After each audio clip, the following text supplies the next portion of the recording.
enjoy this material world, that's what we have to deal with. And the illusion is so amazing that you cannot see the illusion. And it's just like, sometimes there's another name for Maya, which is called Durga. So does anyone know what Durga means? Literally means fort, yeah? Or prison. Yeah? So everyone in this material world is in a prison. But it's such a good prison, nobody wants to leave. We all think, oh, this is a great place. I'm really having a good time here, And the thing is, it's not like, you don't get the sense of being locked up in a jail, in the cell at night, or you have leg irons on or anything like that. You never get that sense. You just think that, I can do anything I want here. I can enjoy, I can I can own this, I can, exploit whatever, I can do whatever I want. It's a great place to be. But this is the nature, this is how amazing this illusion is. Because we, the living entity inside of this body, Krishna explains in the Bhagavad Gita, for the soul there is neither birth nor death at any time, has not come into being, does not come into being, will not come into being, is unborn, eternal, ever-existing, primeval, not slain when the body is slain. So he's telling us about the nature of the soul, right? The soul is eternal. It always existed, always will exist. But the body, Krishna says, is separate.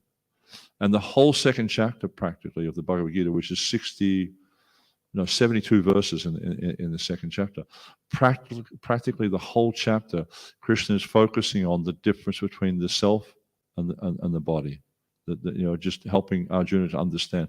Of course, Arjuna already understands these things, but because of Krishna's arrangement, he was temporarily put into some bewilderment. So he was also seemingly under the influence of Mahamaya, but actually it was Yogamaya, it was Krishna's internal potency, making arrangements so the Bhagavad Gita was being spoken. Yeah? So this is kind of considered like to be the fundamental understanding of the Bhagavad Gita. The very first thing we understand is you are not this body. Right? Which is, for most of you, might think, nah, this is me. We all think that, yeah? We all think that this is us, right? Yeah. This is how seamless this illusion is. Just like, have you ever looked at a movie? I'm sure you've all watched movies, yeah? No? Well, these days it's all just digital. They just load a cartridge into the machine and it projects it. But it used to be film. Right? And I can't remember what the frame rate is, but anyhow, it doesn't really matter. But they have a certain frame rate per second. How many frames per FPS they call it, frames per second. And there's so many frames per second. The Americans had one system, the British had another system. In Australia, we follow the British system. There's, so a certain amount of frames per second. But if you took the film and looked at it, right, you'd see all these different frames. Just like when they first started doing cartoons. I think the first cartoon was Mickey Mouse. Yeah? Or something similar. It wasn't quite Mickey Mouse. He became Mickey Mouse later on, but it was something else before that. And what it was is the guy, he drew a picture. Then he drew another picture where it was a little bit moved. The leg was a little bit forward. Then another picture of the leg was a little bit more forward, and like that. And they showed you. I remember seeing this show when I was a kid about how cartoons were first created, and you saw by just seeing this sequence of pictures, like still pictures, being shown in quick succession, it looked like the drawing was walking. So that's what it's like in this material world. It looks like, but it's not. And so it's the same with like a cartoon or a film, that's being played. It looks like something's moving, but actually it's just a sequence of still pictures that are changing, they're successively changing. So the illusion in this material world is very similar to that. It looks like that you are this body. But if you look at the nature of the self, as Krishna is saying, it says, for the soul there is neither birth nor death at any time. Right? You're not born, you don't die. That's not the self. But the body is born, right? We're all born. And we will all, the bodies will all die. Guaranteed. There's one time someone was a reporter was talking to Prabhupada, and he said, Swamiji, why is the death rate so high in India? He said, no, the death rate is the same everywhere, 100%. Everyone is going to die, guaranteed. And everyone is born in this world. But that's not the soul, that's the body. So for the soul, there's neither birth nor death at any time, has not come into being. But we see the bodies are coming into being all the time, just like down in the ashram. I think you have a child, yeah? How old is the baby? 9 months. So, 9 months plus 9 months, 18 months ago, that jiva didn't seem to exist. Not in that form, but it was there as the self. Yeah? So you see how the body comes into being. That's, and the body will grow, and the body will maintain for some time. We'll have byproducts. Other little bodies will come. So we all go through these changes, but this is not the nature of the self, and we all experience that. It's just like, for instance, you'll generally find that your likes and dislikes don't change very much throughout your life. Yeah? Like, I don't like guavas, never have, never will. I just do not like guavas. And I'm sure we all have things like that. There's things you like, there's things you don't like, there's things you can identify with, there's things that you can't identify with. But the self doesn't change. It's unborn, ever existing, primeval, Krishna says. It doesn't change. But the body, we see, is constantly changing. You notice that? How your body's constantly changing? Can you remember when you were a child? And you look at your body now, 20 years down the track, a lot of difference. You didn't have a mustache when you were a little boy, did you? There's a lot of changes going on. Yeah? But due to the influence of Maya, we think this is us. Yeah? And the reason Maya is Krishna says in the 7th chapter of the Gita, he says,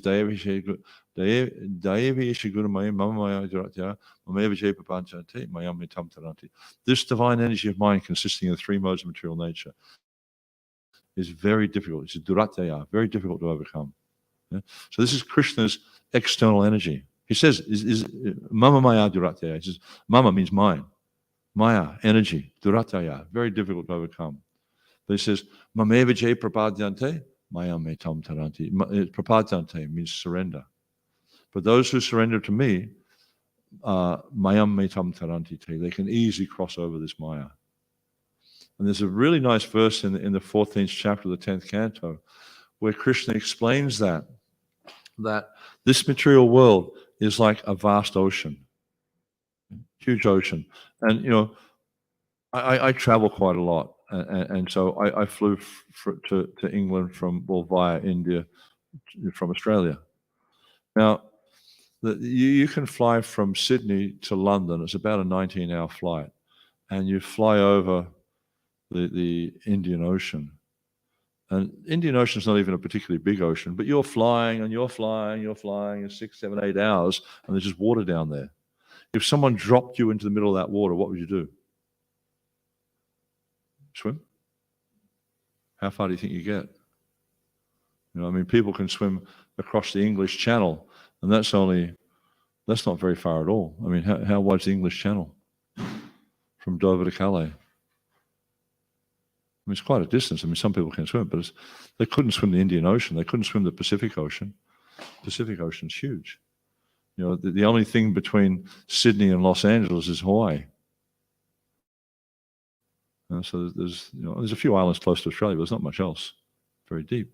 So the point is, the material world is compared to be like an ocean, and we cannot on our own cross over that ocean.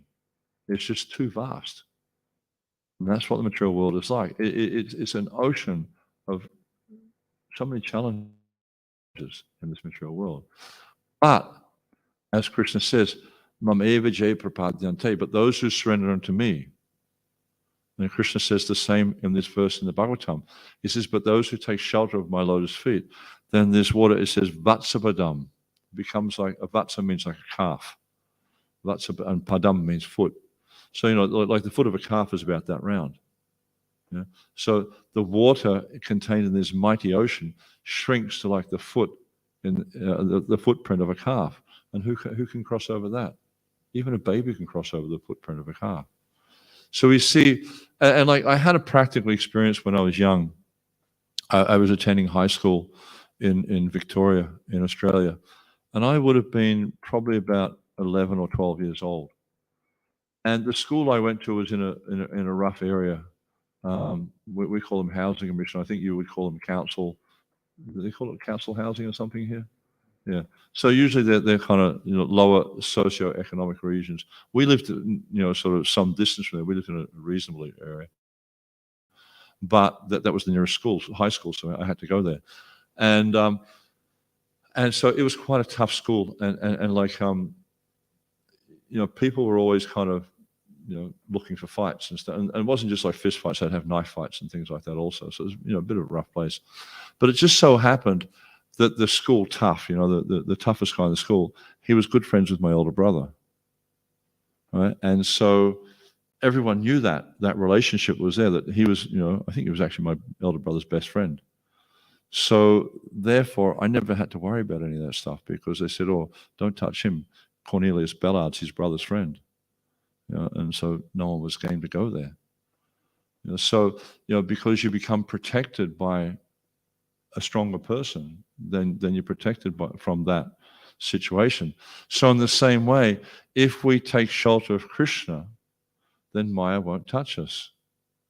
But but if we're trying to exploit the resource of material nature, if we're trying to enjoy this material situation, then we have to deal with the influence of the material nature. We have to deal with how the material nature manipulates us, and how the material nature controls us and pushes us down into difficult situations. Does that sort of, any questions on any of that?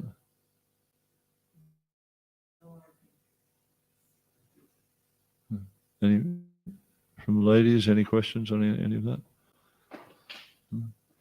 It's just it's just like in any situation, you need to really understand the environment you're in, and even though this material world, it is a very beautiful place. And why is that? Is because it's Krishna's creation. This material nature is Krishna's creation. You look at all the beautiful flowers and the birds and all these different types of things. I mean, I live out in nature, so I do have an appreciation for nature. We live out on the edge of a forest in Australia, and it's a really beautiful place. In the springtime, there's butterflies everywhere, and there's parrots and all that sort of stuff. So it's quite nice, and you can appreciate, as Krishna mentions in the end of the 10th chapter. He says, Yad Yad Vibhuti Mat Sattvam Srimad Urjitameva, that you should understand that all glorious and wonderful things, they spring from but a spark of my splendor. And then he says to Arjuna, he says, but what use is all this detailed knowledge? Because by a single spark of my energy, I pervade this entire creation. So, it's okay to appreciate, the beauty of this world. That's fine. But we should understand where it comes from, and we should understand its purpose. Everything comes from Krishna. Krishna says that earlier on in the 10th chapter. He says that Aham Savasya Prabhu Matasavam Vratate Iti Mat Bhavjante Mam Buddhavasamanvataha. That I, Krishna is saying that I am the source of all spiritual and material worlds. Everything emanates from me. So it's all just an expansion of his energy. He expands himself in so as the jivas, all the living jivas means the living entities. There's all the material nature. There's all the planets in the skies, whatever you see. It's all coming from Krishna. And then he says, Buddha Bhava. Buddha means someone who's intelligent. Bhava means nature. So someone who understands this nature about me, then they'll worship me with all their hearts. So we understand that this material nature, it's just Krishna's energy. It's all it is expanded from him. And because he's supremely attractive, then naturally everything that comes from the supremely attractive is also supremely attractive. Not supremely, but it's also attractive, because that's Krishna's nature. Krishna means all attractive. That's what the word means. And so the material nature is also attractive because it comes from him. But we should understand where it comes from, but also what's its purpose. And this is what they call sambandha, is to understand that everything is related to God because it's his energy. It's just like, there's a wealthy man down in London named Anil Agarwal. He comes to the temple most days when he's in London. And he's got this driver who I have a bit of a friendship with. And I was just talking to him about the other day. I was like, you got a pretty good job here. You get to drive all these nice cars. Like he was driving Mr. Agarwal around in the latest massive big Rolls Royce the other day. So as long as he understands that this car belongs to Mr. Agarwal and it's not his to enjoy, he can drive it. But as soon as he starts to take the car to be his own and tries to enjoy the facility of that car for himself, he invites his friends to go for a ride and stuff like that, he's going to get himself in trouble and he'll probably wind up being out of a job. So in the same way for us in this material world, we need to understand who everything belongs to. And if we have this understanding, then we can utilize those things. And the way we understand who they belong to is by using them to serve that person whom they come from. And that person is Krishna. So just like you see here, we have microphones, we have tables, we have chairs, we have so many things. But we use them for Krishna's pleasure. And in that way, and there in the reading this morning, I don't know who was here this morning, but we're reading from the 7th canto of the Bhagavatam, and Srila Prabhupada in his commentary was quoting this verse from the 3rd chapter of the Bhagavad Gita, which says, Yagdata kamano nyatra loko yang kamabandha tada katama kantu talatam kamakuntaya mukta sangha samachara. The work done as a sacrifice of Vishnu must be performed, otherwise work will cause bondage in this material world. So it means, when we say work, it means that whatever you do, there's a really nice verse that I was just talking with Melody Manohar this morning about in the 9th chapter of the Bhagavad Gita, where Krishna says, Yad karoshi, yadasnasi, yad juhosi dasiyat, yad tapashashi kunteya, tad karushamarapanam. So he's saying, whatever you do, whatever you eat, whatever you offer or give away, whatever austerities you perform, he says, do that, O son of Kunti, as an offering to me. And then in the next verse, he says, Suba Suba Moksha Kambana, Sanyasa Yoga Vimukno Mopashati. That in this way, you'll become free from the auspicious and inauspicious. Subha Subha means auspicious, Asubha means inauspicious. The inauspicious results, or auspicious and inauspicious results. And with your mind fixed on me and this principle of renunciation, you'll be liberated, and thus you'll come to me. So Krishna's explaining this simply by, the process of Krishna consciousness is not necessarily about changing what you do. It's just changing the motivation. It's like, because we eat, we sleep, we dance, we sing, we do all these things. The same as people who aren't devotees. It's all the same, but we just have a different motivation. And because we're doing it for Krishna, it brings about liberation. Whereas others are doing it for themselves, and it brings about bondage. So again, this is the functioning of Maya. She deludes us into thinking that the best thing we can do is to serve me, to serve my senses. And this causes us to be bound up in this material world. But if we can apply ourselves to the process of using the same facilities we have, it doesn't mean you have to go out and do anything different. You just, whatever you have, Krishna is saying in the 9th chapter, you just do it for him. And in this way, you'll become freed from the reactions to auspicious and inauspicious activities, and you'll become liberated. It's a very simple process. We just need to understand our position, and understand his position, and understand the relationship of the material nature. Because the material nature is Krishna's energy. So therefore, because it's his energy, we should use it to serve him. It's not mine. I may have, okay, so I've got this computer, I've got these clothes, I've got a phone, I've got this, I've got that, I've got all these things that I can use. But I need to understand that ultimately they don't belong to me. That Krishna's arranged that I can utilize these things for the service I do. But not that I should ever be thinking that this is mine and you can't use it. It's not like that, because everything comes from God. It's like, where did I get it from? Okay, I bought it from the computer shop. Where'd they get it from? And if you trace it all back, they came from raw materials. Where did the raw materials come from? They didn't just happen. They come from God. So one of the ways we can really easily understand the workings of the material nature is to cultivate an understanding of the master of the material nature. And then by cultivating this understanding, you can understand how the material nature works and how it affects me. Because that's what we really need to know is how am I affected by the material nature? And that also changes as we evolve through the modes of material nature. You familiar with the modes of nature? A wee bit, okay. So there's 3 modes of material nature. They're called goodness, passion, ignorance, or sattva, raja, and tama. So goodness means, I guess a simple way of summing up goodness means, illumination. It means you understand. It means you're acting with knowledge. You're not just sort of led along by your senses. Whereas raja, that's usually passion. It's summed up by like someone was explaining the other day, and like goodness means balance. Yeah, it means things are in balance. You understand how the balance of things. Yeah, like you go to the forest, for instance. If you're out in the forest, you'll see there's balance with everything there. So in the material sense, the forest is the mode of goodness. Yeah? But then passion means activity. You see intense activity, like you might go to, like I was just in New York, for instance, and New York, intense activity, really, really intense. I mean, London's peaceful by comparison. So, and it's a place that's very much influenced by mode of passion. And mode of passion, people are really aspiring for material gain. They want to get so much material enjoyment, so much material benefit from their activities. They work hard to get things.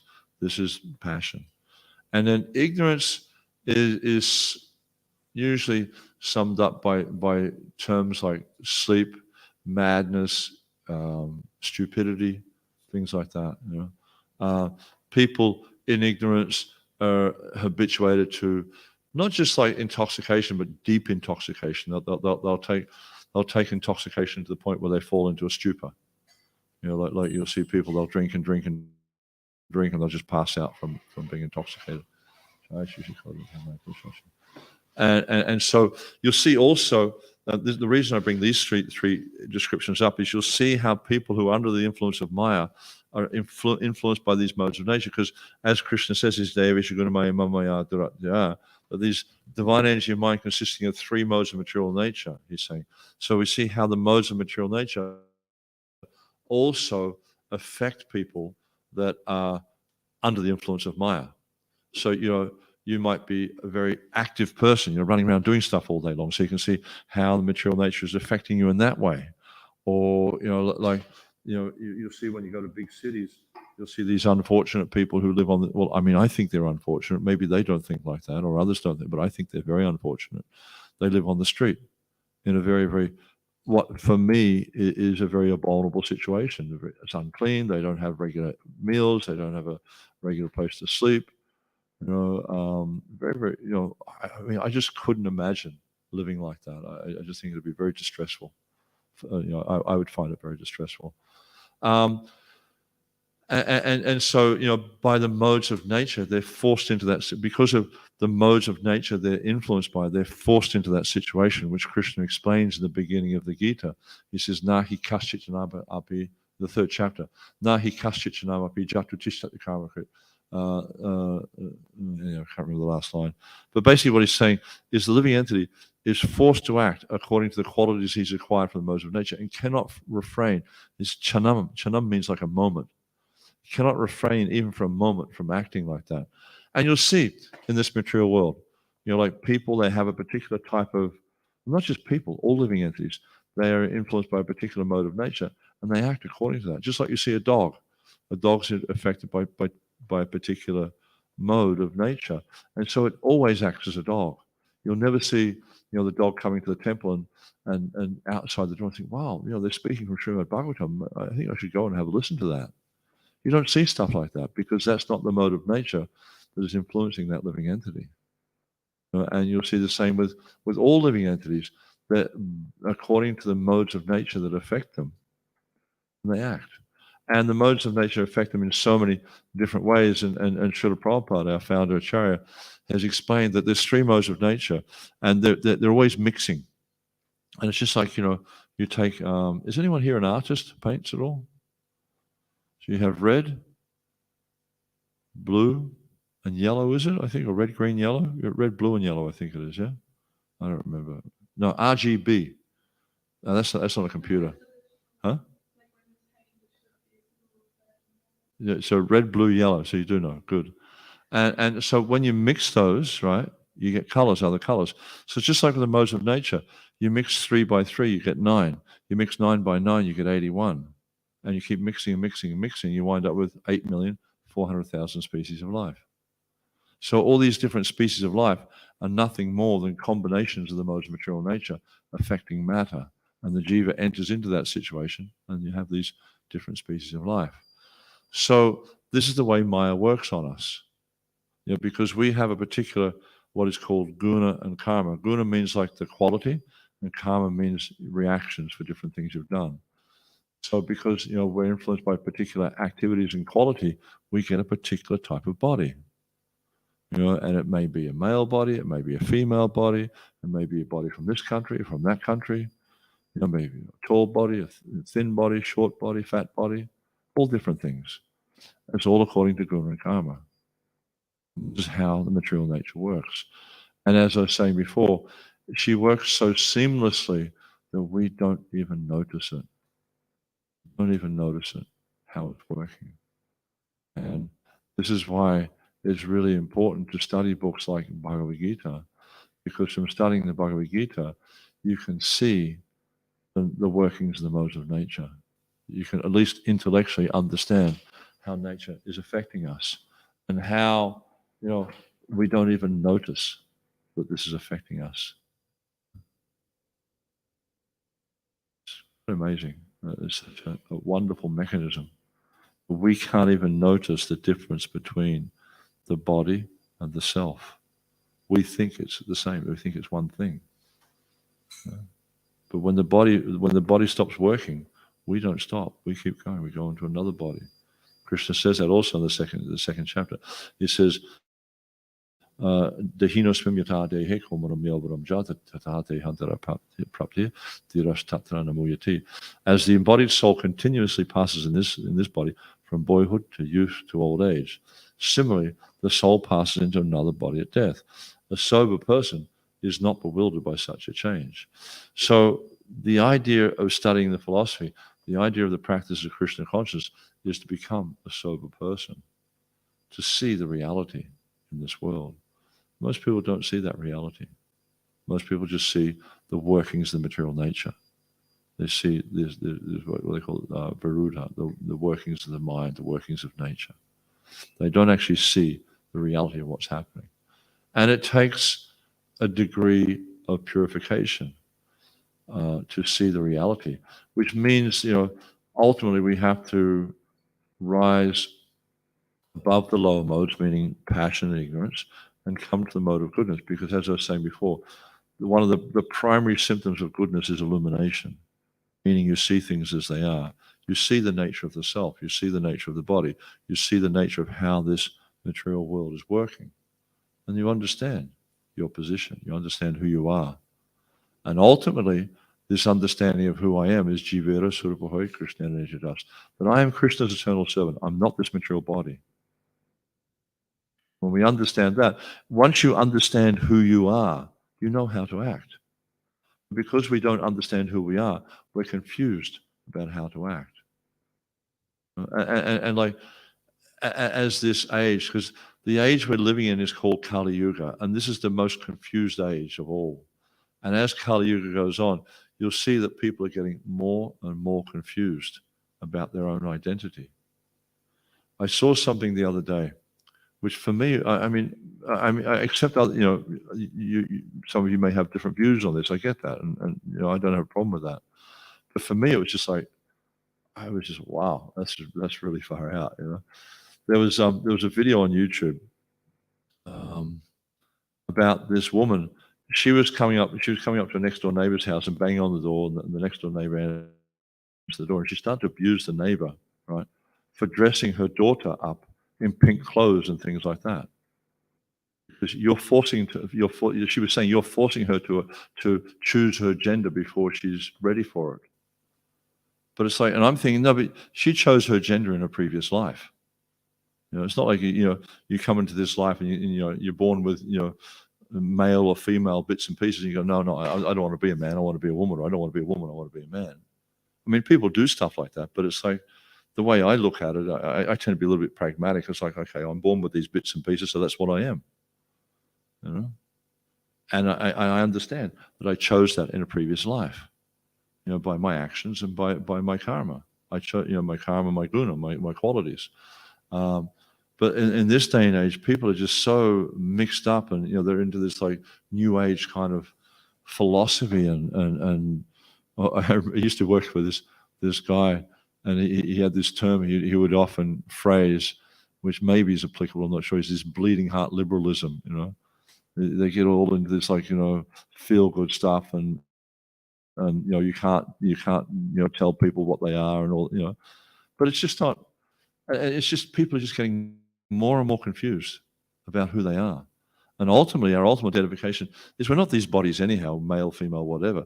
We're Krishna's servant. And this is why this process of Krishna consciousness is so important, to help us to identify that, to help us to understand who we really are beyond this temporary external body. Because the body's only going to last for, however many years, 40, 50, 60, 70, 80, whatever years. Not many people live to 100 these days. But, it's like the body's not going to last long. But are you this body? Do you, when the body dies, do you die? Do you have that sense? No, you have a sense of you're going to live on, right? You're eternal. That's the nature of the self. The self is eternal. When the body dies, the self does not die. The self continues. But only through a process like Krishna consciousness will you ever understand that. You'll never understand it from reading Encyclopedia Britannica. It may be a great book of material knowledge, but you'll never understand the nature of the self. Only through reading books like Bhagavad Gita will you understand the nature of the self. And that's why some of our devotees are very, very dedicated to distributing these books, because they understand that through reading these books, people will actually understand the truth about who they are. And this will bring about a change in their lives, a change for the better. And that's what this Krishna consciousness movement is focused on, is trying to bring about a change in the misdirected lives of the people on this planet. And not just this planet, but the whole creation. We want to see everyone understand who they are, that they're eternal servants of God, and then learn how to act in that relationship. What's the proper way to conduct themselves in that relationship? Okay, that was a bit of a different talk of what I had envisaged. Any comments or questions at all? You can ask anything you like, I don't mind.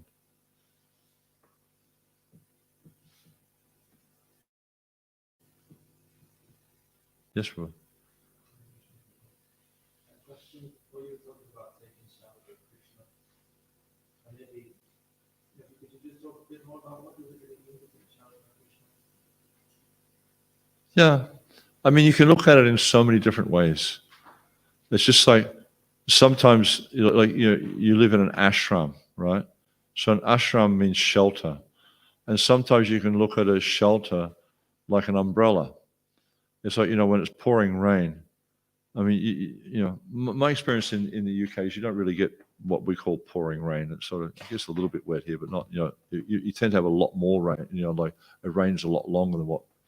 Like, I mean, where I live in Australia, it's a subtropical place, and so you get some seriously heavy rain. Like if it was raining really heavy, I wouldn't be able to see you. The rain would be so heavy. It just pours down, like. But this is just a side point. But if you have an umbrella, it protects you from the rain so you don't get wet. So you're taking shelter of the umbrella. Yeah. So when you take shelter of Krishna, you're protected from the onslaught of the material nature, because the material nature will no longer affect you when you take shelter of Krishna. But as Krishna says in the 18th chapter of the Gita, he says, always think of me, become my devotee. Man manaba mad bhakto madhyaji mame satyante pratijane priya. Always think of me, become my devotee, worship me and offer your homage to me. Thus you will come to me without fail. I promise you this because you're my dear friend. So that's one understanding of taking shelter of Krishna. You will always think of Krishna. We worship Krishna. We read about Krishna. We talk about Krishna. It's just like, some people take shelter of intoxication. So they're always drinking alcohol or always taking drugs or whatever. That becomes their reality. So similarly, in some ways, taking shelter of Krishna means that we're just always absorbed in thought of Krishna, always absorbed in talking about Krishna. Taking Krishna prasad, associating with Krishna's devotees, living in Krishna's temple. So there's many different ways of taking shelter of Krishna. And of course, there's nine processes of devotional service, starting with hearing and chanting, remembering prayers, different things like that. And so these are all different ways of taking shelter of Krishna. You can take shelter of all the 9 processes, or some of the processes, or just one of the processes. Well, just one process. It all has the same benefit. It just protects you from the effect of the material nature. Does that answer your question? Yeah. Bhagavatam 9th chapter, like this, whatever you do, whatever you perform, do it for me. Is that like when pure Bhakti Krishna is saying that? No. He doesn't offer to me whatever you do. No, because you're choosing what you do. Because you'll see like that's it's defined as being karma mishra bhakti. It's like it's the activity you choose to do, but you do it for Krishna. So whereas we see at the end of the Gita, Arjuna came to the point of pure devotional service because he said, he said, what's it? Tvat prasadat maya chuttara. I can't remember the whole verse, but basically what he's saying, he says, my dear Lord, by your instructions, I now understand what I should do. And he says, Karashe vachanam, I will do as you say, not as I want to do, because he wanted to go to the forest. So he's saying, I will do as you say. But the point of, whatever you do, whatever you offer, whatever you do that for me. Krishna is just giving us okay, this is where you're at right now. You want to do these activities, but do them for me. And that way you'll get benefit from it. He's making it really easy for us by saying, okay, you don't have to change what it is you're doing, because obviously we're attached to doing these things. Maybe you like gardening, maybe you like sewing, maybe you like working on a computer, whatever it is you like doing, whatever it is you're inspired to do in life. Just like you like doing tech things. Well, you seem to be good at it. Yeah, but it's what you do. So do it for Krishna. And rather than it being entangling in this world, because if we do something we're attached to doing, that brings about attachment. But if we do it for Krishna, that frees us from this karma. We become freed from this attachment. So Krishna is just making it easy for you. He's not forcing you to change what you do. He's just saying, do it for me. And what happens is as we cultivate this relationship with Krishna, instead of doing the things we want to do, we start to understand, okay, what does Krishna want me to do? And this is a higher understanding of devotional service. Anything else?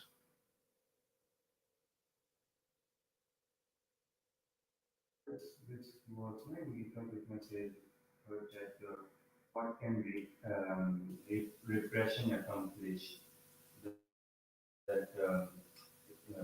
I'm just reading the translation. Even a man of knowledge acts according to his own nature. Yeah. For everyone follows the nature which is according to his nature. Yeah. So what nature is Krishna speaking about? He's speaking about Arjuna, because Arjuna was saying, look, I'm not going to fight this war. I'm going to go to the forest and be a renunciate. But Krishna is saying to Arjuna, but you're a Kshatriya. You're going to act according to your nature. You know, Kshatriya is a marshal. They fight. They do. You know, they protect people. They, you know. So, you know, basically Krishna is telling him, it's like, okay, you can talk like this, but still you're going to act according to nature. You're still going to, your Kshatriya tendencies are going to come out. So it's the same for us when we come to devotional service. Don't try to be something you're not. You know, it's like, okay, you join the temple, and it's not like, you know, you start thinking, well, I want to be, you know, I like the job the Brahmana has. I think that's because I'm going to be a Brahmana. But actually, your nature will come out. It's just like there's an analogy, I guess, or a story that's told sometimes. It's like, you know, a dog, he's dressed up as a king and put on the throne. Yeah? And what happens? You throw him a bone, what does he do? He runs after the bone because he's not a king at all. So that's the point, is don't try to pretend to be something you're not. So when we practice devotional service, we have to be honest about who we are, what our conditioned nature is, but also understand that through practicing devotional service, this conditioned nature will become purified, and then the real nature of the self will come out. And the real nature of the self is a servant of Krishna. But that doesn't, you know, it's not like a stereotype thing, because we all have, even in our purified nature, we all have individual natures. We all have different natures. And those natures are going to be engaged in Krishna service according to who we are. And it's really interesting. There's a book called the Brihat Bhagavatam, written by Sanatana Goswami, who's one of our acharyas that we have. There's on the altar you'll see the picture of Sanatana Goswami. He's one of the two in the middle. There's Rupa and Sanatans on the left-hand side as we look at the picture in the middle. And so in this book he explains that the Krishna's nature is so wonderful that he has a quality just suitable for every single individual living entity. So the way we interact with Krishna individually is unique. And no other living entity will interact with Krishna the way that we do. That's how amazing Krishna is, and that's how amazing our relationship with Krishna is it's unique. No one else can have that exchange with Krishna that we do. So there's no point. I remember, I can't remember who said this. There's some like mundane person, you know, a non-devotee, said, just be yourself. Everyone's already taken. Everyone else is already taken. Yeah? So there's no point trying to be somebody else. That person's already taken. Just be who you are. And understand who you are. You're an eternal servant of Krishna. So just be that person. Don't pretend to be something else. Don't repress who you are. Just try your best to purify that nature in Krishna's service. And then the real you, not the conditioned you, but the real you will start to manifest. Because right now what's manifesting is the conditioned nature. Well, at least I can talk about me. You, I don't know. But me, I can say what's manifesting is my conditioned nature. But through the process of bhakti, my real eternal nature, my real eternal relationship with Krishna will manifest.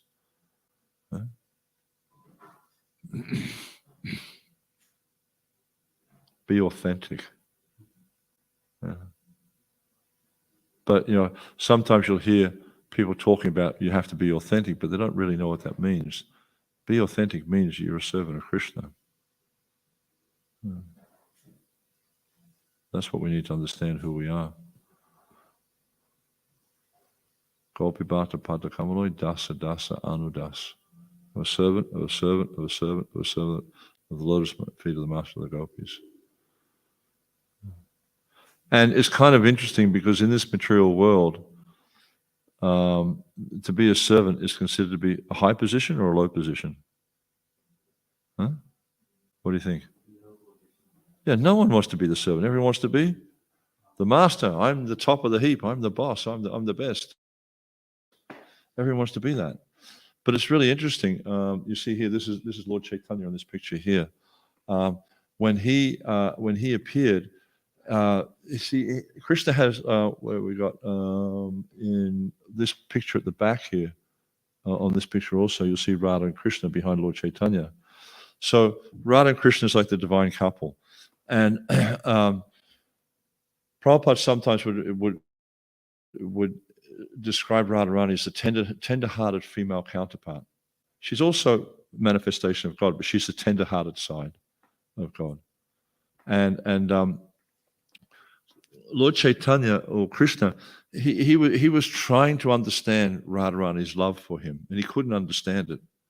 So he decided, I'll manifest in this world with that sentiment of Radharani, but as a servant of Krishna. Yeah? And the whole point is that Lord Chaitanya was coming to show, and this is described very, very wonderfully in the beginning of the Adi Leela of the Chaitanya Charitamrita, how this sentiment of servant is even higher than the sentiment of God. Yeah? And there's a beautiful verse in the 5th chapter of the Adi Leela, which says, Ekalisha Krishna Arsabhyabrita Ye Yachinai Se Taichi Tara Nitya, I think. That how Ekala Ishvara Krishna, there's only one master.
The position of a servant.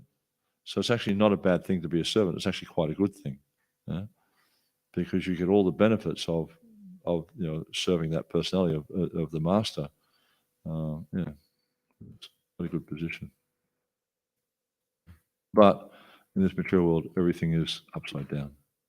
I think to be a servant is the lowest position, and to be the master is the highest position.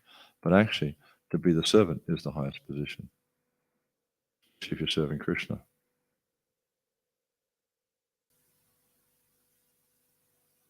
Anything else? No? Yeah. How to serve correctly, because sometimes service gets confused with people pleasing. With what? People pleasing, all sorts of. Yeah. That's kind of, you've got to be careful of that. Yeah.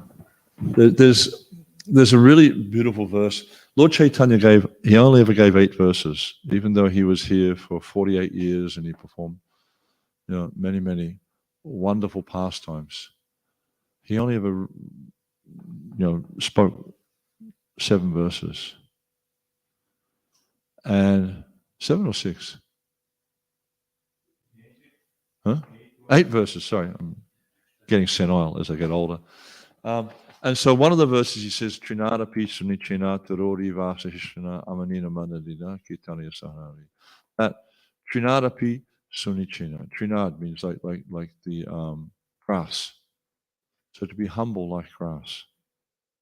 And what's the nature of grass? People walk over grass all day long, never protests. Just tolerate. Eva sahishtana. Be tolerant like a tree. You look at the nature of a tree, the tree, it gives so much benefit to us. Without trees, where would we be? It'd be a very, very, very difficult place to live in. And you're seeing that slowly but surely, they're getting rid of all the trees. I remember when I grew up in Victoria in Australia, there was trees everywhere. Now there's not so many trees. But the nature of the tree is it provides shade, it provides firewood, it provides fruit, it provides flowers, tolerates the sun, tolerates the cold, tolerates the rain. never complains. Even we chop it down, never complains. Amanina manadina. Always being ready to respect others, never expecting respect for yourself. That's challenging because mostly we want to be respected. And if people don't respect us, we criticize them. We want to cast them out. How can they not? Don't they know who I am? And then he says, so Trinada Pisunichina Turori Vasishna Amanina Madadina Kitaniya Sadahari. In such a state of mind, one can chant the holy name of the Lord constantly. Because this is the goal. This is the ultimate service to be doing, is to be constantly chanting the holy name. So if we can cultivate these attitudes of humility, tolerance, so we become humble like the blade of grass, tolerant like the tree, and then always being ready to respect others and never expecting respect ourselves, then we can serve. This is the proper mode of service. But it takes time. Some people are more ready to do that than others, but mostly it takes time. I mean, I've been doing this for close on 50 years now, and I don't think I'm anywhere near that level.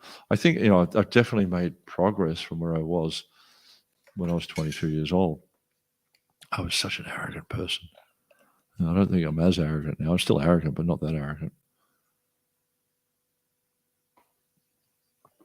And I definitely was looking for respect. And I think this is a big anartha. And you'll see this in the material world, that everyone's looking for respect in some way or another. They want to be recognized. They want to be appreciated. They want, so many things.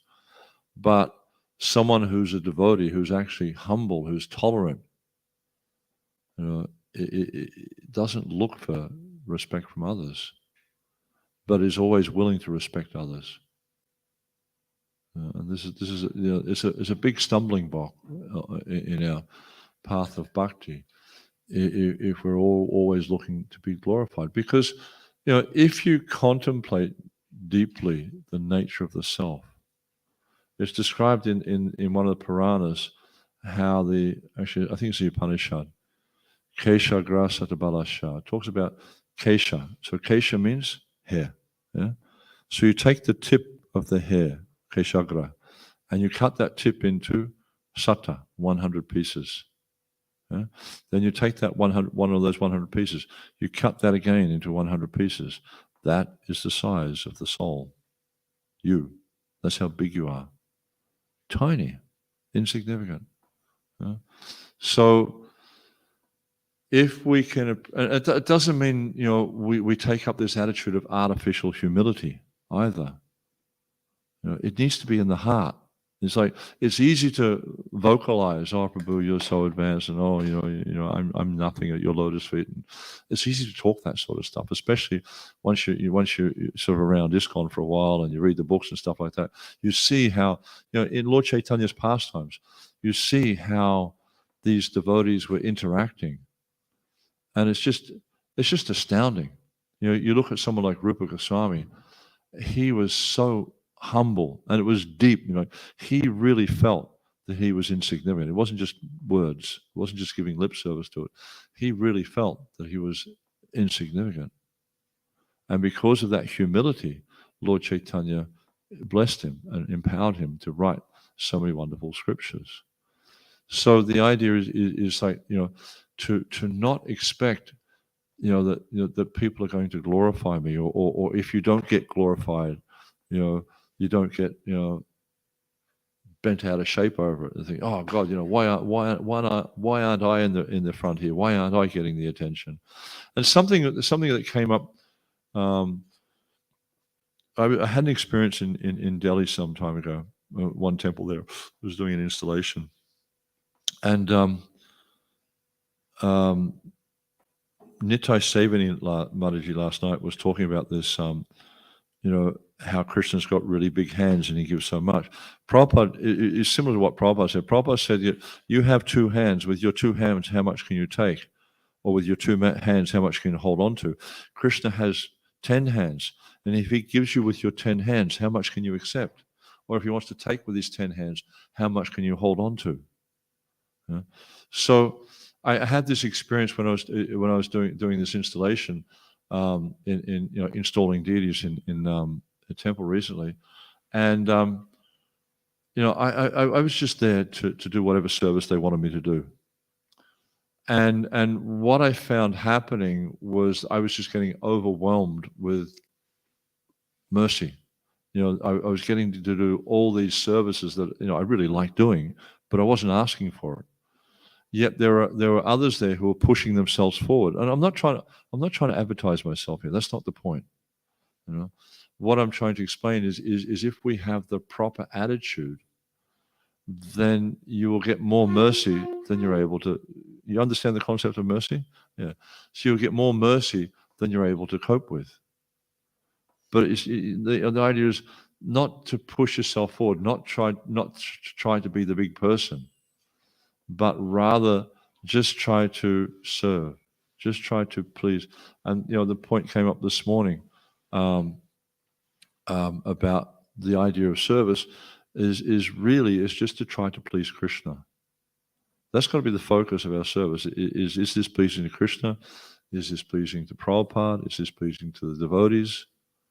But not being a people pleaser, because that way you'll just sort of say or do anything just because that's what they like. But rather it needs to be something from the heart. It needs to be deep, not just something external that you just give lip service to. Is that okay? Is that what you? Yeah. Concept of Sorry? developing that tolerance when situations come up, especially in the material world, when working. It's a little bit, can be hard with devotees, but it can be a lot harder with external world than just in that. Yeah. Well, I think, often my experience has been over the years that devotees, non-devotees, it can be quite challenging because we have different natures, we have different needs, we have different, desires, all this kind of stuff. We're different. And sometimes those differences are quite harmonious, like yin and yang, they fit together quite well. But sometimes those differences are quite abrasive. Even amongst devotees, you find the same thing. The differences can be quite abrasive. So rather than shunning the differences, I think it's helpful to try to learn to embrace and accommodate those differences and try to accept the differences. Because the tendency is like, this is too different. We're talking, I was talking to one of the devotees this morning about vegetables and cooking and stuff like that. And say for instance, you get people from the UK, right? They tend to like foods that are more starchy, like that. Whereas you go to the Mediterranean, they like a different type of diet. You go to somewhere like Russia and Ukraine, because they grew up with potatoes, cabbage, and carrots. That's what they eat, and buckwheat. That's for them. That's their diet. And when they come to a place like here, for instance, where you've got kale in the garden and you've got chard and you've got all these zucchinis and stuff, they don't want to cook stuff like that because they don't even know what it is half the time, and it's just a really foreign taste for them. So, but that's just their conditioned nature. And that's what you're dealing with, is people's conditioned natures. And if you're able to see that is their conditioning, and it's either compatible with or not compatible with my conditioning, and just understand that's what it is. It's conditioned nature. It's not the nature of the self, because their nature and my nature is fully compatible. There are no incompatibilities in Krishna consciousness. Why? Because we're all servants of Krishna. But in the conditioned nature, I'm in the center, and for me, and they're in the center for them. So because it's just like when you throw a whole handful of pebbles into the water, you get a whole lot of concentric circles conflicting. But if you throw one stone in the water, it's all very nice, harmonious. Just goes. You know what I mean? So that means like when we're all thinking we're the center and we put ourselves in the center, there's going to be disharmony. It has to be. It just has to be. There is no possibility for harmony in this material world. It just cannot happen because we're not putting Krishna in the center. As long as we don't put Krishna in the center, there will be disharmony. As soon as we put Krishna in the center, one thing you'll start to notice straight away, there is harmony.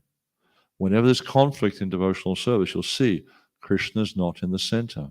If you take the time to look at that, you'll see the reason there's disharmony is because someone or all the parties involved are putting themselves in the center of the situation. So what we have to do is we have to step back from that and think, okay, what am I doing here that's not putting Krishna in the center? I need to change this. I need to put Krishna in the center. And then harmony will come. Because all conflict resolves itself, all contradictions resolve themselves in Krishna. There is no contradiction in Krishna consciousness. Even though it may seem contradictory, there's nothing. There can't be contradiction in Krishna. So, if you're able to do that, if you're able to see how this is my conditioned nature, this is their conditioned nature, and this is why it's happening like that, then it becomes, you may not be able to change it, but at least you'll be able to tolerate it much easier. Because you just, and one of the things I've been reflecting on a bit lately is every situation you find yourself in, there's going to be good, there's going to be plus and minus. Every situation, doesn't matter what it is. Some people here, it's great weather. Just I was in Spain just recently, and they had what they're calling a heat wave, and everyone's like, "Wow, it's so hot." They're complaining about the heat, and I'm thinking, "This is fantastic. I love it." It's just like a normal summer's day for me. So you know what I mean? It's like, it doesn't matter where you go. Some people are going to like it. Some people are not going to like it. So that's just the nature of this world. And you're not going to change that.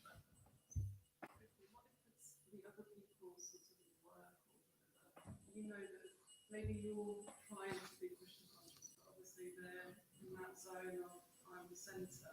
Yeah. Is it the same sort of approach? You just tolerate? Yeah, what can you do? You're not going to change them. And what's the point of getting frustrated? That just makes you have a bad night's sleep. What's the point? There's no benefit. So the thing, and it's like, there's a really nice verse in the second chapter. You read Bhagavad Gita? Yeah, so there's a really nice verse in the second chapter where Krishna says, Matra spasa kuntaya sitoshna sukudavada agamapi nitas tangstatiksha bharata. He says the non-permanent appearance of happiness and distress are just like the appearance and disappearance of summer and winter seasons. What can you do about the summer? Can you change it? What can you do about the winter?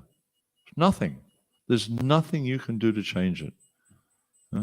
And so Krishna says to Arjuna, he says they arise from sense perception, O Arjuna. And one must tolerate these things without being disturbed. So it's just like I was saying, okay, in Spain, they're suffering because of the heat. I'm relishing the heat because I have a different set of senses. I have a set of senses that was born in Australia. In the summer in Victoria, it's not uncommon for it to go up to 45 or 47 degrees Celsius, which is, by some standards, is quite hot. But, we used to love it because, if it got up to, I think it was 47 degrees Celsius, we went home from school. So that was great. No more school. So, it's just sensory perception. What you're perceiving it one way, they're perceiving it a different way. So there's no point being disturbed about it. You just need to tolerate. We need to learn tolerance. That's really what it's about, and that can only help you in Krishna consciousness. Why? Because you become tolerant. You're not wasting energy being disturbed by this. You're using that same energy to think of Krishna. Some responsibility. So it is your responsibility to chastise. Sometimes it is your responsibility to say what goes. I work in school, so in my class, that's my own responsibility, I suppose. Yeah. I don't always like it, but there is if you don't set boundaries, No, I get that. I also teach a lot with adults. And even with adults, with children, you definitely have to set boundaries. With adults, you also have to set boundaries. Just try to understand they're all jiva, spirit souls, servant of Krishna. Just try to understand that they're all eternal servants of Krishna. They may not realize it right now. But see, I was talking with my wife on the phone about this today. One thing that really changed for me the way I was interacting in class, because I teach devotees how to do deity worship and Brahminical things and stuff like that. But one thing that really changed for me, the last 2 years I've been teaching, instead of saying, Harry Bol, I want you all to, I'll say, my dear Vaishnavas, can you please stop the noise? We want to start the class. So I'm trying to like consciously see them as servants of Krishna by the way I speak. And so that has an effect on them also, not just having an effect on me, but also that I'm addressing them with respect. And not just treating them like noisy, misbehaved devotees. So it's the same with the children. What age group you're dealing with? Yeah. So I mean, obviously, you're going to have to tap into the psyche of that age group. But there's an interesting example. Prabhupada was in Australia, in Melbourne, and he was giving class with a group of students, children, and he spoke to them like adults, and he was giving class to a group of priests, and he spoke to them like children. So you need to learn how to tap into the psyche. But I think, by at least you seeing these persons as ultimately they're part and parcel of Krishna, and so we treat them with respect, which may be appropriate to the age appropriate sort of thing, but just treat them with respect and don't be annoyed. Well, the first time I went to Mayapur to teach was 1999, and because I was involved in the Oxford Centre for Hindu Studies for some time. I used to help them with their IT and stuff like that. And I was working with Rasa Mandal and some other devotees there to write our courses that we've been teaching for the past 14 years or so. And so when I flew to Mayapur on the plane, I guess I didn't do it on a boat. I was flying on a plane. But when I flew to Mayapur, I happened to sit next to this guy. It was a professor. And we struck up a conversation. He was asking me why I was going to India. So I explained to him I'm going there to teach. And so he gave me a few words of wisdom, which I thought they were really good. He said, it doesn't matter what they say, doesn't matter what they do, don't let them get under your skin. And I've always kept to that. Of course, sometimes devotees get out of line. I mean, seriously out of line. Whether it's just they're just doing things that they shouldn't be doing, or just being unpleasant to others. And so you have to take them aside and talk to them. And sometimes I've even asked people to leave the school because it's just not appropriate. So you have to judge the situation. But if it's just being noisy, but just don't let it get to you. That's the hard part, especially with kids. They too tend to go a bit wild sometimes. But you always have to maintain control, especially with children. They have to know that you're the boss. But you do that with love. And that's one thing that's really interesting about Srila Prabhupada. It's like devotees always felt Prabhupada's love. And I think with the children, if they feel your love, that you want the best for them, then that's going to be much more effective than a stick. Sometimes you need to show the stick, but better you don't use it. Especially that age group, you need to be firm. Prabhupada said, up to the age of 5, kids do whatever they want to do. Of course, not hurt themselves, but let them do what they do. Then from the age of 5 to about 15, you raise them with a stick. Be firm with them. 15, you become their friend. So the point is that the psyche changes as you go through different ages. The psyche also changes according to the modes of nature influencing them. You'll see people are very much influenced by the mode of ignorance. You can only interact with them in a certain way. People are very much influenced by the mode of passion. They're looking for reward and stuff like that. So by offering reward, you can influence them. People in the mode of goodness, you can talk to them, you can reason with them. But people in the mode of ignorance and passion, it's very hard to reason with them. Unless, for someone in passion, reasoning pays off for them. There's some payoff, then it works. But so you have to understand the age and how they're affected by the modes of nature. and you'll see you can have influence there. Yeah. Yeah. So what would you say the difference between karma yoga and bhakti yoga? What is the difference between the two? You don't know? I mean, like basically no, but I'm sure you will. Well, I mean, karma yoga means essentially doing what you want to do for the satisfaction of Krishna. I mean, this is a really like a nutshell kind of explanation. Whereas bhakti yoga means just acting for Krishna's pleasure, wholly and solely. Yeah? So karma yoga, there tends to be some fruitive gain. There's a desire for fruitive gain. But when you're doing it for Krishna's pleasure, you don't care whether there's gain or not. As long as Krishna's happy, I'm happy. Kind of I'm sure someone like Bhanu Swami could give a much more scientific and technical explanation of it, but that's the essence of it. Karma yoga, jnana yoga, it means that there's some payoff, like either physical or intellectual or whatever, Krishna's pleasure. But then even doing action for Krishna can be seen as bhakti yoga because it's for Krishna. But pure bhakti means that you are acting only for Krishna's pleasure. There's no other motivation whatsoever. And there's gradations. There's so many gradations of devotional service, all the way from the point of having faith to the point of praying.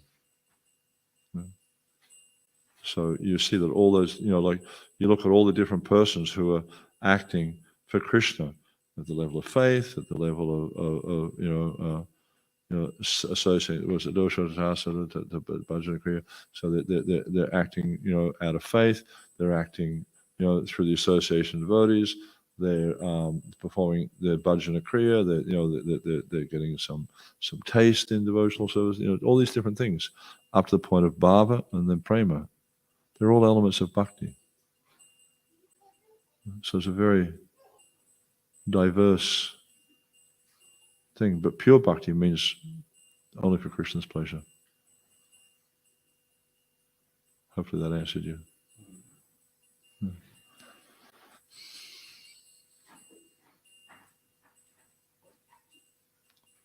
Anything else? Hare Krishna Maharaji.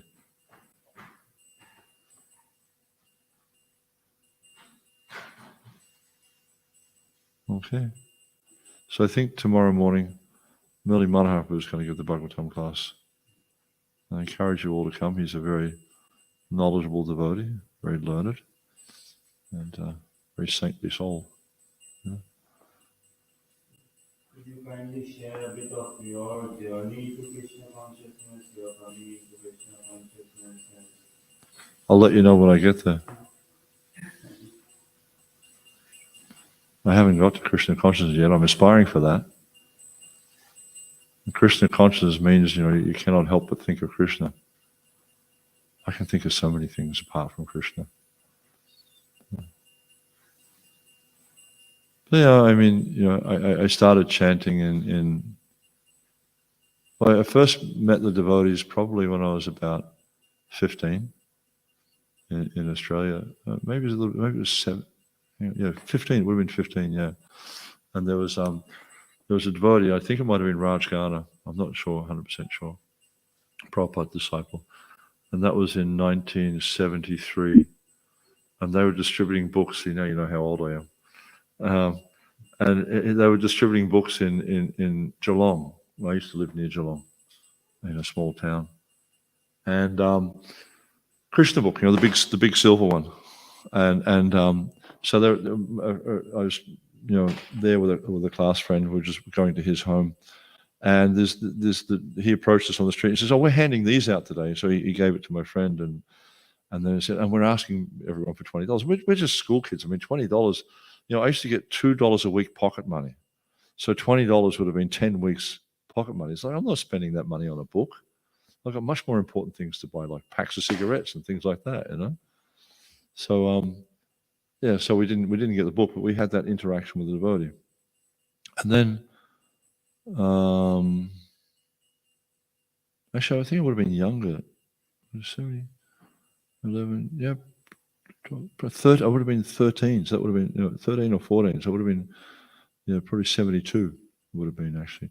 And then when I was 15, I was in Melbourne, which is the capital city of Victoria, and I saw the Harinam on the streets there, and then you just kind of come across devotees here and there, and then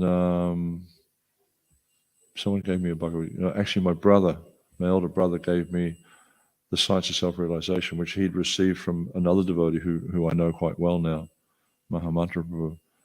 And so he gave me that, and I just carried it around with me because I've always been a bit itinerant in my lifestyle, and I carried that around with me for a few years before I actually started to read it. But my brother gave it to me, so I'll keep it, And then once I started to read that, then I managed to get a copy of the Bhagavad Gita with the yellow cover, which was I think that was the Macmillan one, wasn't it? The yellow covered one. So it's just all these different sort of things kept happening to bring me closer to Krishna. And so here I am, still trying to get close to Krishna. What's your story?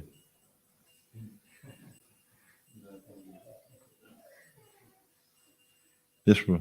Would you be able to say something about the spiritual world and in respect to the soul?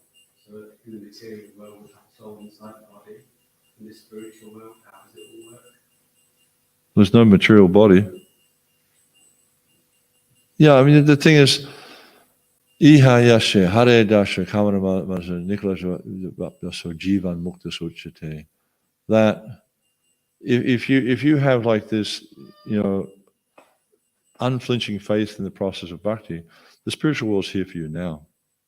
You don't have a material body, and you see that with very, very advanced devotees. There's no difference for them. They're in the spiritual world all the time. So in the material world, as we were talking before, you have this influence of Maya. So therefore, you don't see the separation between the self and the body. So you're covered by this. Maya has two potencies called the Avaranatmika Shakti and the Prapakatmika Shakti. So the Avaranatmika Shakti, she pushes you down into, from your spiritual, your level of spiritual understanding to the material level, and then covers you over. And Prabhupada would sometimes use the analogy, it's just like, if you take a pebble, and drop it into a mud pool, right? What happens? You think you're going to go and make a big splash, but you just drop it in the mud, just go bloop, and you can't see it. You can't see any trace of it because the mud just settles back down. No ripples, nothing. That's what it's like. We drop into the material world, we get covered over like we didn't exist. Yeah. But in the spiritual realm, there is no material body. The spirit self, that's us. Like we talk about, in Christianity they talk about you have a soul. At least this is my understanding. Please correct me if I'm wrong on this because I don't really know. I mean, I went to church when I was a child, but I haven't done it ever since. They had a really interesting Christian upbringing. But their concept is you have a soul, which is sort of separate from you. But in the philosophy of the Bhagavad Gita, you are the soul. That is you. That's the self. And you have a material body, which is a covering. But when you achieve spiritual emancipation, when you achieve self-realization, then you understand that I'm not this material body, I'm the eternal soul. And there's different ways it's explained, but one way that Prabhupada explains it, which I really resonate with, is he gives the analogy of the moon waxing and waning. So, the moon goes through its different phases. We see the moon to be sometimes full, sometimes it's waning, sometimes it's not there, sometimes it's waxing. But is that the reality? Does the moon actually change? What's the reality of the moon? It's always full. But just because of the shadow cast by whatever, I mean, I don't understand the scientific explanation so well. but it appears. It appears like that, but it's not the reality of what's going on. It's illusory. It's the same as like this, the illusion of Maya. It appears that way, but it's not what's happening. So in the same way with the soul, it appears that we are here in this material world, and we are, but also we're simultaneously existing in the spiritual realm. Very interesting concept. Yeah? So, and it's when you start to understand the difference between the material realm and the spiritual realm, you can start to understand this, because here in the material world, we have time, right? There's two features of time in this material world. What are they?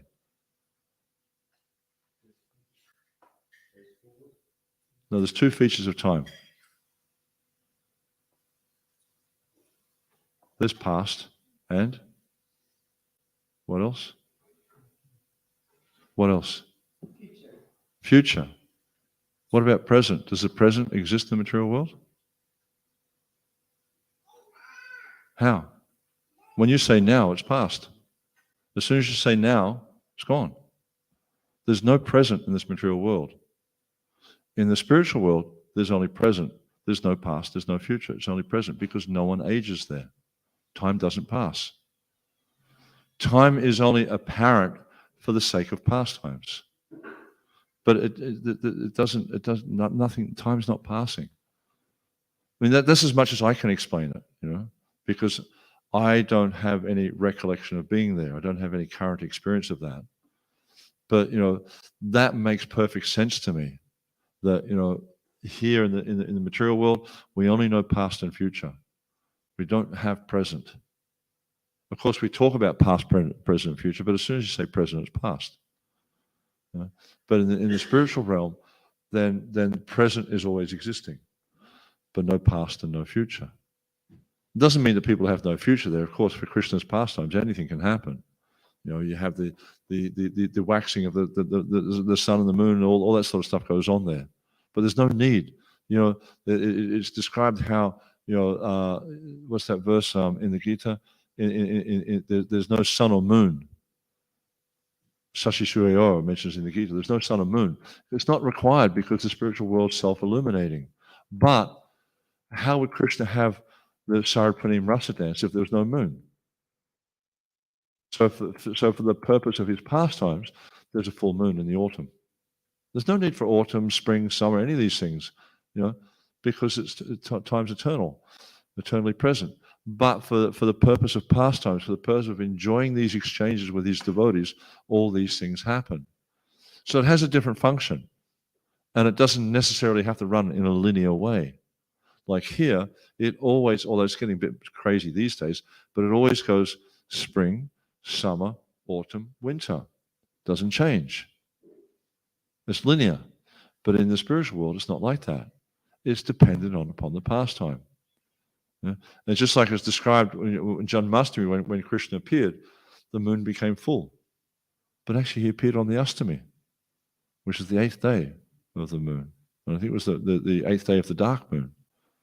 You know, so for the sake of pastimes, things happen. And then, you know, if we understand how time is functioning in the spiritual world and how time is functioning in the material world, then it's not so difficult to understand how it is that we're there and here at the same time, because we're eternally.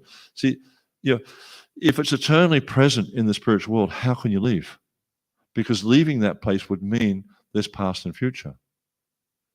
But because it's eternally present, it must mean you're eternally there. And because it's past and future here, it means you're temporarily here. But because of a separation in consciousness from Krishna, because we're thinking that I'm the enjoyer, I'm the controller, therefore we have to come and experience this. So the way to get back to the spiritual realm is to give up this concept of being the controller and the enjoyer and understand that that's Krishna's position, and he's the only one who has that position. Ekale Ishvara Krishna, Asabir Brita. There's no other controller, there's no other enjoyer but Krishna. If we understand that, not just theory, in practice, if we understand that in practice, then we'll return to that spiritual realm because that's the place we belong. Is that okay? Gaudiya Vaishnava philosophy is astounding. It's just so deep. I've studied other philosophies and not much to it, but the Gaudiya Vaishnava philosophy is quite deep. Actually, I remember one time reading a book. I can't remember the guy's name. He's a famous philosopher, and a lot of it just didn't make any sense to me. But when I study Prabhupada's books and hear his teachings, then it all makes sense. Sometimes I don't understand it, but it makes sense to me. Okay, we're good. Thank you all very much. Srila Prabhupada ki, Samaveta Bhakti Vrinda ki, Jai Nitai Gaur Premanandi. Hari Bol.